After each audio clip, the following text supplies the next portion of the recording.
So if we know the percent composition of compound, we can determine its empirical formula, which is defined as the simplest representation of a compound using the most simple whole number ratio. That's very important, the simplest whole number ratio. The percent composition was determined experimentally.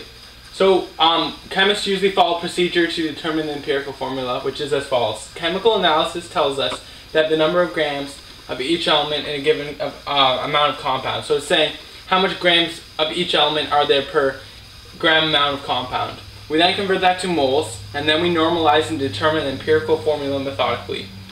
If we start with percent composition, we can assume 100 grams of the compound, and the percentages then will go straight to grams as well, because if we assume 100 grams of 100%, all the percents go straight to grams. So let's do an example. Mass percentage analysis of an unknown compound yielded the following results.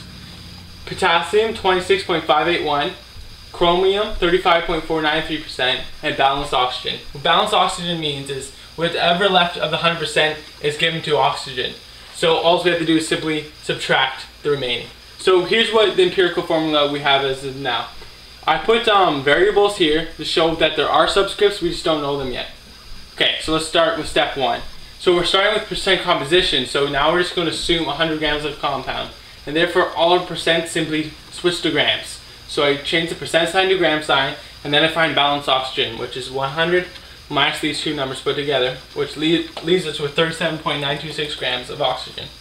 We then move on to step 2, convert to moles. So all we have to do is get the mass of each element and divide by the molar mass, which yields these molar amounts. These are all in moles. So now that we have finished step 2, we can go on to step 3, which is to normalize and determine empirical formulas methodically. So I say methodically because it's not always the same procedure. It's kind of a judgment call, you see what I mean? So technically we have a formula for this compound already. We know the molar amounts compared to each other, the relative amounts, but we don't have the empirical formula because the empirical formula is the simplest whole number ratio. These aren't simple and they aren't whole, so we're not going to use that formula. So let's move on to step 3. Normalize and methodically determine.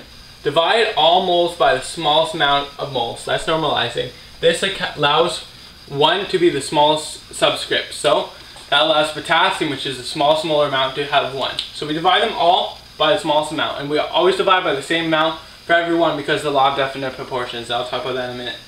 So we get approximately 1 for chromium, and we get 3.5 for oxygen.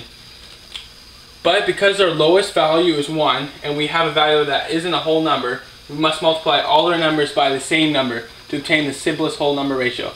And we multiply them all by the same number because of the law of definite proportions, which states in a given compound, elements are always combined in the same proportions by mass. Changing the ratio changes the compound, and that's why we multiply them all by the same number.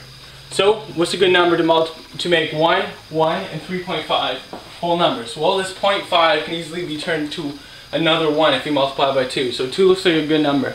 So 2 times 1 equals 2, 2 times 1 equals 2, 2 times 3.5 equals 7.